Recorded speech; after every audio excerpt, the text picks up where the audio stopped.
ታሪኩ የተጀመረው በአንድ ቡድን የሁለተኛ ደረጃ ትምህርት ቤት ጓደኞች በባህር ላይ ለተደረገ አስደሳች ቅዳሜና እሁድ መሰብሰብ ኤሚና ባልዋ ጄሚስ የህፃን ሴት ልጃቸውን ሳራን ይዘው ጉዞውን ተቀላቀሉ። ሌላኛው ጥንዶች ዛክና ላውራን አብሯቸው ነበር። ጉዞው ያዘጋጀው ዳን ሲሆን እሱም ወጣትና ቆንጆ ከሆነችው ፍቅረኛውን ሚሼል ጋር ነበር የመጣው። ዳን የቅንጦት መርከቧን የራሱ እንደሆነች በኩራት በመናገር የድሮ ጓደኞቹን ለማስደመም በእጅጉ ይጥር ነበር። መርከቧ ላይ እንደወጣች ኤሚ የውሃ ከፍተኛ ፍራቻ ነበራት። ይህ ፍራቻ የመጣው ከልጅነት አሰቃቂ ትዝታ ነበር። ምክንያቱም አባቷ በውሃ ሰምጦ መሞቱን በዓይኗ አይታለች። በዚህ ምክንያት ጉዞውን ሙሉ በሙሉ የህይወት አንድን ካፖርት ላይፍ ጃኬት ለብሳ ለመቆየት ወሰነች። ሁሉም ሰው ለመዋኘት ወደ ውሃ ዘለሉ። ኤሚ ግን ከመርከቧ ላይ ጥሏት ሄዱ። ዳን ቀልድ ይዞ ኤሚን አንስቶ ወደ ባህር ውስጥ ዘለለ። ኤሚ አስደንጋጭ ጩኸት አሰማች። ነገር ግን አንድ አስፈላጊ ነገር ማንንም አላስተውለውም። የመርከቧ መሳልል ዝቅ ማድረግ ረስተውት ነበር። ተመልሰው ወደ መርከቧ ለመውጣት ሲሞክሩ የ10 ጫማ ከፍታ ያላቸው መርከቧ ግድግዳዎች ለመውጣት እጅግ በጣም ልሙጥ መሆናቸው ተረዱ። ምንም ያህል ቢሞክሩ ወደ መርከቧ መድረስ አልቻሉም። ሁሉም ውሃ ውስጥ መደንገጥና መታከል ጀመሩ። ነገር ግን እግሮቻቸው የማይደግፍ ነገር ባለመኖሩ የሁሉንም ጥረት ከሸፈ። የውሃ ፍራቻ የነበራት ኤሚ ይበልጥ በክፉ ሁኔታ ውስጥ ነበረች። ባለቤቷ በጂሚስ እርዳታ ብቻ በውሃ ላይ በጭንቀት ትተነፍሳለች። ነገር ግን ይህ ለረጅም ጊዜ ሊቀጥል አልችልም። ወደ መርከቧ መመለስ ካልቻሉ እዚያ ውጪ የሚጠብቃቸው ሞት ብቻ ነበር። ሚሼል በቀዝቃዛው ውሃ ውስጥ ለረጅም ጊዜ በመቆየቷ ያለመቆጣጠር መንቀጥቀጥ ጀመረች። ዳን ሊያረጋጋት ሞከረ። በድንገት የሚንሳፈፈውን የፕላስቲክ ዶልፊን አስተዋለ እና ሐሳብ መጣለት። ራሱን ለመደገፍ እና ለመውጣት እንዲረዳው ዶልፊኑ ከራሱ በታች አድርገው፣ ነገር ግን በጣም ሚዛኑ እየጠበቀ አልነበረም። በወጣ ቁጥር ሚዛኑ ስቶ ወደ ውሃው ይወድቅ ነበር። በዛ ጊዜ ከሞከረ በኋላ ሳይሳካለት መቅረቱ ብቻ ሳይሆን የፕላስቲክ ዶልፊኑ ተበሳ። ብዙም ሳይቆይ ዳን በመርከቧ ላይ በንፋስ ሲወላበለብ የነበረው ሰንደቅ ዓላማ አስተዋለ። ንፋሱ ሲቀንስ ሰንደቅ ዓላማው ወደ ታች ይወርድ ነበር። አቅሙን ሁሉን ሰብስቦ ሰንደቅ ዓላማው እንደ ገመድ ለመያዝ ወደ እሱን ዘለለ። በጣም ከባድ ነበር። ነገር ግን ከብዙ ሙከራ በኋላ የሰንደቅ ዓላማውን አንድ ጥግ መያዝ ቻለ። ልክ ራሱን ወደ ላይ መጎተት ሲጀምር ሰንደቅ ዓላማው ተቀደደ። ሁሉም ሰው ተስፋ ቆረጠ። ሌላ አማራጭ ማሰብ ነበረባቸው። ኤሚ ትንሽ የተሻለ ስሜት ይሰማት ነበር። ነገር ግን ቡድኑ ቀጥሎ ምን ማድረግ እንዳለበት እየተወያየ ሳለ ሚሽን በውሃው ስር የሆነ ነገር ሲንቀሳቀስ ተሰማት። የእሷ መደንገጥ ሁሉም ሰው እንዲያጣራ አስገደዳቸው። ዳን በፍጥነት ወደ ውሃው ውስጥ ገብቶ ተመለከተ። እንደ እድል ሆኖ የውሸት ማንቂያ ነበር። ምንም እንግዳ ነገር አልተገኘም። ነገር ግን ለረጅም ጊዜ በውሃው ውስጥ በመቆየታቸው ሁሉም ሰው እጅግ በጣም ደክሞ ነበር። የፕላስቲክ ዶልፊኑ ቀድሞውን ስለተበላሸ ሚሽን የክፉ ሁኔታ ውስጥ ነበረች። ውሃ መታፈን ጀመረች። መቆየት አልቻለችም። በተስፋ መቁረጥ ስሜት አይኖቿን በኤሚ ህይወት አድን ካፖርት ላይ ጣለች። ወደ ኤሚ ጀርባ በመዋኘት ወደ ውሃው ስር ልትገፋት ሞከረች። ጄሚስ ይህንን አይቶ ሊያቆማት በፍጥነት ተንቀሳቀሰ። ኤሚን በሰዓቱ ወደ ላይ ማውጣት ቻለ። ሚሼል ሌላ አማራጭ እንዳልነበረባት በፍጥነት ገለጸች። ጥሩ መዋኘት አትችልም እና አቅሟ ደርሶ ነበር። ሚሼል የነበረባትን ድካም ስላዩ ማንም ብዙ ሊወቅሳት አልቻሉም። ላውረን እንኳን ለማረጋጋት ሞከረች እና አነስተኛ ኃይል በመጠቀም እንዲያስፋፋ ረዳቻቸው። ሁኔታው እየከፋ ሲሄድ ሁሉም ሰው ዳንን መውቀስ ጀመረ። መሳሉሉን ዝቅ ማድረግ በመርሳቱና ጥንቃቄ በመጉደሉ ድርጊቱ ወቀሱት። መዋኘት ለማትችለው ኤሚ ወደ ባህር ውስጥ በመጣሉ ይበልጥ ተናደዱ። አሁን መርከቡ ላይ ሊረዳቸው የሚችል ማንም ቀርቶ አልነበረም። ከዚህም በላይ ሕፃን ሳራ ካቢናውን ውስጥ ብቻውን ተኝታ ነበር። የዳን ጥንቃቄ የጎደለው ድርጊት ሁሉንም አደጋ ላይ ጥሏቸዋል። እሬታቸውን በማሰማት ዳን የሚናገረው ነገር አልነበረም። የቁጣቸውን አደጋ ለማስወገድ በጸጥታ ሌላኛው አቅጣጫ ዋኘ። ኃይል ለመቆጠብ ቡድኑ በመርከቧ ፊት ለፊት ሁለት ትንሽ ቀለበቶቹን አግኝቶ ራሳቸው ለመደገፍ ተጠቀሙባቸው። ምን ያህል ጊዜ እንዳለፈ ማንም አያውቁም። ኤሚ በድንገት በአቅራቢያው የስልክ ጥሪ ድምፅ ሰማች። ሁሉም በቅጽበት ተደሰቱ። ድምፁን ለማግኘት መርከቧን ዙሪያ ዋኙ እና በፍጥነት አገኙት። የዛፍ ልብሶች ሀዲዱ ላይ ተሰቅለው ስልኩ አሁንም ኪሱ ውስጥ ነበር። እሱም ለማግኘት ዛክ ጥልቅ ትንፋሽ ወስዶ ወደ ውሃው ስር ዘለለ። በብርቱ በመገፋት ልብሶቹን መያዝ ቻለ። ኪሱን ፈተሸ እና ስልኩን አወጣ። እርዳታ ለመጥራት አስበው ነበር፣ ነገር ግን ስልኩ ምንም አይነት ምልክት ሲግናል አልነበረውም እና መገናኘት አልቻለም። ሚሼል ደንግጣ ስልኩን ከእጁ ለመንጠቅ ሞከረች። ይህም ስልኩ ይበልጥ እንዲረጥብ አደረገው። አሁን ስልኩ በሙሉ በሙሉ አልሰራም። የዛክ ፊት በቁጣ ተለወጠ እና በመበሳጨት ስልኩን ወደ ባህር ወረወረው። ያዩት ትንሽ ተስፋ ወዲያውኑ ጠፋ። ሚሼል ራሷን ብታስገድደው ነገሮች እንዲህ አይባላሹም ነበር በማለት በከፍተኛ ድምፅ ተሳደበች። ሁሉም በተስፋ መቁረጥ አፏ ላይ ሳሉ አንድ መርከብ ከሩቅ ታየ። ወዲያውኑ ለእርዳታ ጮሁ እና እጆቻቸውን በከፍተኛ ሁኔታ አወዛወዙ። ነገር ግን በዚያ መርከብ ላይ የነበሩ ሰዎች ችግር እንዳለ አላስተዋሉም። ወዳጃዊ ሰላምታ መስላቸው ሰላም ብለው ተመልሰው በመርከቧ ሄዱ።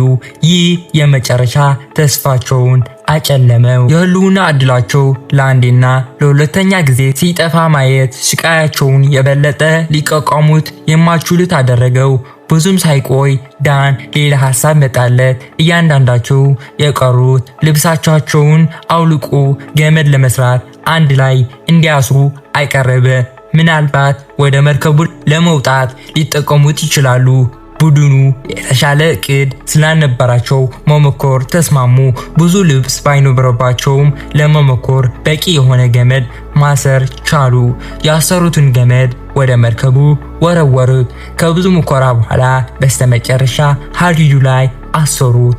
ዛክ ከሁሉም ጠንካራ ስለነበር መውጣት ጀመረ።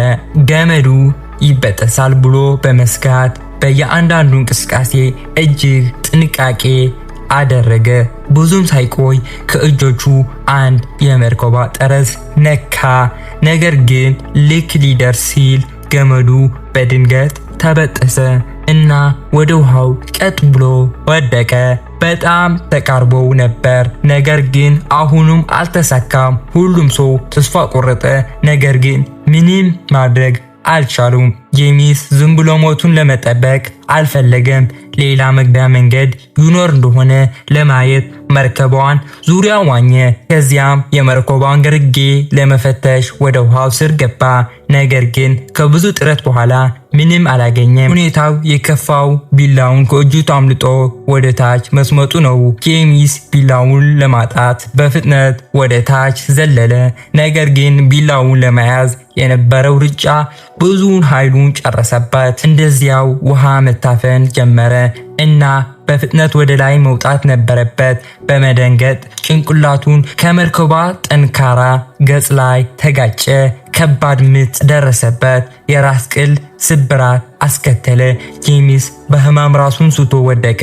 ሁኔታው አሁን በጣም ወሳኝ ነበር። ይህ አስፈሪ ሁኔታ ሁሉም ሰው ይበልጥ እንዲደነግጥ አደረገው። ዛክ ቢላውን ይዞ ወደ መርከቧ ጎን ዋኘ። ለመውጣት እንደ ማቆሚያ ለመጠቀም ቢላውን በኃይል ወጋው። ነገር ግን የመርከቧ ባለቤት ዳን አልፈቀደም። መርከቧ እንዲጎዳ አልፈልግምና ዛክ ለማስቆም በፍጥነት ሄደ። ይገርማል። ሊሞቱ ብለው ስለ መርከቧ ይጨንቃል። ሁለቱም በስሜትና በቁጣ ውስጥ ነበሩ። ቢላውን ላይ እየታገሉ ሳለ ጄሚስ ለረጅም ጊዜ በውሃ ውስጥ ስለነበር ደሙ መፍሰሱ ስላልቆመ ዳን በድንገት ጄሚስን ሰውነቱ ላይ ወጋው። ዛክ በውሃው ውስጥ በስንኩቱ ይታገል ነበር። ደሙ እየፈሰሰ መሞት አልፈለገም። በዙሪያው ያለው ውሃ ወደ ቀይ እየተቀየረ ነበር። ሚሼል ደሙ ሻርኮቹን ሊስብ ይችላል ብላ በመስጋት መዋኘት ጀመረች። ነገር ግን በደንብ ስለማትችል ያ በጣም መጥፎ ውሳኔ ነበር። ብዙም ሳይቆይ አቅሟ አልቆ ከውሃው በታች ሰመጠች። ዛክም የተሻለ አልነበረም። ቁስሉ ለረጅም ጊዜ ውሃ ውስጥ ስለተዘፈቀ እጅግ በጣም ብዙ ደም አውጥቶ ነበር። ሕይወቱ በአደጋ ላይ ነበር። ጓደኞቹ አንዱ በአንዱ ሲሞቱ ማየት ጄሚስን አሳበደው። ዳንን ደጋግሞ እየመታው ይህ ሁሉ የእሱ ጥፋት እንደሆነ ጮኸ። ዳን ጉዞውን በምንም አይነት የደህንነት ግንዛቤ ነበር የወሰዳቸው። አሁን ደግሞ በዚያ ምክንያት ሰዎች እየሞቱ ነበር።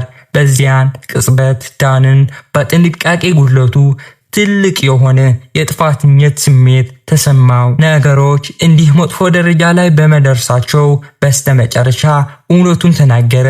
መርከቧ የራሴ አይደለችም። አለቃው በሌለበት ጊዜ ሀብታም መስሎ ለመታየት እና ጓደኞቹን ለማስደመም ሲል ያለ ፍቃድ ወስዷት ነበር። መርከቧ ቀደም ብሎ ዛክን ያስቆመው መርከቧን እንዳይባላሽ በመስጋት እንደነበረ አምነዋል። ነገሮች ከቁጥጥር ውጪ እንደመሆኑ አስቦ አያውቁም። ዳን ደጋግሞ ይቅርታ ጠየቀ። ነገር ግን በዚህ ደረጃ ሁሉም ሰው አስቸጋሪ ሁኔታ ውስጥ ነበር። እውነቱን ማወቅ ምንም ለውጥ አያመጣም ነበር። ጊዜ እያለፈ ሲሄድ ዛክ በጸጥታ የመጨረሻውን ትንፋሽ ወስዶ አይኖቹን ዘጋ። ሁሉም ሰው ሙሉ በሙሉ ደክሞ ነበር። እስከ ዛሬ ለመሸከም አቅም ያለው አልነበረም። ዛክን ወደ ባህር ጥልቅ እንዲሰምጥ ከመተው ሌላ አማራጭ አልነበረው። ቀደም ብሎ ጭንቅላቱን የመታው ጄሚስም ሁኔታው እየተባባሰ ነበር። አሁን ሌሎች ሊረዱት እንደማይችሉ ግልጽ ነበር። ላውራን ዝም ብላ ተቀምጣ መሞት አልፈለገችም። ደፋር ውሳኔ ወሰነች። ወደ ዳርቻው ለማዋኘት ወሰነች። ነገር ግን ማለቂያ በሌለበት ውቅያኖስ መካከለያ ስኬታማ የመሆን እድል አልነበረውም። ኤሚ የተጎዳውን ጄሚስ ይዛ ሁለቱም ለማንሳፈፍ ትታገል ነበር። ዳን ዛኪ ቢላውን በመርከቧ ላይ ለመውጋት እንዴት እንደሞከረ አስታወሰ። አሁን ለመትረፍ ሲል መርከቧ ብትጎዳ ግድ አልነበረው። ነገር ግን ቢላውን ቀድሞውን ወደ ባህር ጥልቅ ሰምጦ ስለነበር ለአንዲት ትንሽ እድል እንኳን በመጓጓት ዳን የዋና መነጽር አድርጎ ቢላውን ለማግኘት ወደ ታች ዘለለ። ይህ በእንዲህ እንዳለ የሕፃን ሳራ ጩኸት ከጋቢናው ውስጥ ይሰማ ነበር። እንደ እናት ኤሚ በየሰከንዱ ይበልጥ ይጨነቅ ነበር። ከዚያም ጥቂት የዝናብ ጠብታዎች በውሃው ላይ ወደቁ። በሰከንዶች ውስጥ ከባድ ዝናብ መዝነብ ጀመረ። ከዚያም ጥቂት የዝናብ ጠብታዎች በውሃው ላይ ወደቁ። በሰከንዶች ውስጥ ከባድ ዝናብ መዝነብ ጀመረ። ኤሚ ጄሚስ ከመርከቧ ፊት ለፊት ባለው ጥላ ስር ለመጠለል ጎተተችው። ነገር ግን ጄሚስ ቀድሞውን ሕይወቱ አልፏል። በልቡ የተሰበረችው ኤሚ እሱን መልቀቅ ነበረባት። አስክሬኑን ወደ ጎን ገፋችው እና ቀስ በቀስ ከውሃው በታች ሲጠፋ ተመለከተችው። በሌላ በኩል ዳን ቢላውን በየትኛው ቦታ ሊያገኘው አልቻለም። የዝናቡ ማዕበል መተንፈስ ፈጽሞ የማይቻል አደረገው። እንደ ዕድል ሆኖ ኤሚ በሰዓቱ ዋኝታ መጥታ ነበር። የህይወት አንድን ካፖርት አውልቃ ከእሱ ጋር ተካፈለችው። ወደ መርከቧ ጠረዝ ተመልሶ የብረት ቀለበቶቹን ያዙ። በጭንቅ ለመቆየት ቻሉ። መብረቅ ሰማዩን አበራው እና ብልጭታው ከዳን መነጽሩ ላይ ተንጸባርቆ በከፍተኛ ብርሃን ፊቱን መታው። ያ ቅጽበት ዳን ወደ መርከቡ ከሚመጣበት መንገድ አሳየው። ዳን መነጽሩን ይዞ መርከቧን ግድግዳ ላይ መዶሾ ጀመረ። ብዙም ሳይቆይ አንዱን መነጽር መፍታት ቻለ። ከእጁ ደም እየፈሰሰ ቢሆንም በስተመጨረሻውን ዘዴ ለመሞከር ቆርጦ ነበር። ዳን ወደ መርከቧ ጎን ዋኘ እና መነጽሩ በመርከቧ ላይ ወዳለው ስንጥቅ በኃይል ወጋው። መነጽሩ በሁለቱም እጆቹ አጥብቆ ያዘ። ኤሚ ወደ ላይ ለመውጣት እንዲረዳው ጀርባው ላይ እንዲራመድ አደረገው። ነገር ግን ኤሚ ከብዙ ትግል በኋላ አቅሟ ተሟጦ ነበር። የክፉ ማዕበል ነገሮች ይበልጥ ከባድ አደረገው። እንደ እድል ሆኖ ከብዙ ተስፋ አስቆራጭ ሙከራዎች በኋላ ኤሚ በስተመጨረሻ በመርከቡ ላይ የተጠለጠለውን ገመድ ነካች። ዳን ሙሉ በሙሉ አቅሙ ወደ ላይ ሲገፋት በስተመጨረሻ ራሷን ወደ ላይ መጎተት ቻለች። ኤሚ ሙሉ በሙሉ ደክማ ስለነበር በመርከቧ ላይ ወደቀች። ለተወሰነ ጊዜ በዚያ ተኝታ በስተመጨረሻ ራሷን አስገድዳ ተነሳች። ወደ ድንገተኛው አደጋ መሳልሉ ሄደች። ለቀቀችው። መሳልሉ ዝቅ እንዳለ ካረጋገጠች በኋላ ሳራን ለማየት ከጋቤናው ተንገድገደች። ሕፃኗ ወለሉ ላይ ተንከባላለች። ኤሚ በፍጥነት አንስታ አጥብቃ ያዘቻት። ሳራ ደህና መሆኗን አረጋገጠች። በኋላ በስተመጨረሻ የረጅም ጊዜ ትንፋሽ መውሰድ ቻለች። ነገር ግን ውጪ ዳን አልወጣም ነበር። ጓደኞቹን በኩራቱና በችልነቱ ማጣቱ ይቅር ሊላቸው የማይችለው ነገር ነበር። ኤሚ የሆነ ነገር እንዳለ ተሰማ። ዙሪያውን ተመለከተች እና ዳኒ ካቢናውን ውስጥ እንዳልገባ ተረዳች። እሱን ለማግኘት ወደ መርከቧ ስትመለስ ዳን ቀስ በቀስ ወደ ሌላ አቅጣጫ ሲዋኝ ሕይወቱን ለማጥፋት እንደወሰነ አየች። የልጅነት ጭንቀት ትዝታዋ ተመለሰ። ነገር ግን በዚህ ጊዜ ኤሚ አልቀዘቀዘችም። ወደ ውሃው ዘላ ሙሉ በሙሉ አቋሟ ወደ ዳን ዋኘት። ሕይወቱን ለማዳን ስትሞክር በሚቀጥለው ጠዋት አንድ የአሳ አጥማጁ የሕፃን ልጅ ጩኸት ሰሙ። ሲጠጉም በጣም የተደነገጠችውን ኤሚ አገኟት። ከጎኗ የዳንን አስክሬን ይዛ በመርከቧ ላይ ተቀምጣ ነበር። እና የዛሬ ታሪካችን ይሄ ምስል ነበር። ላይክ፣ ሼር፣ ሰብስክራይብ ማድረግ እንዳትረሱ። ይመቻችሁ።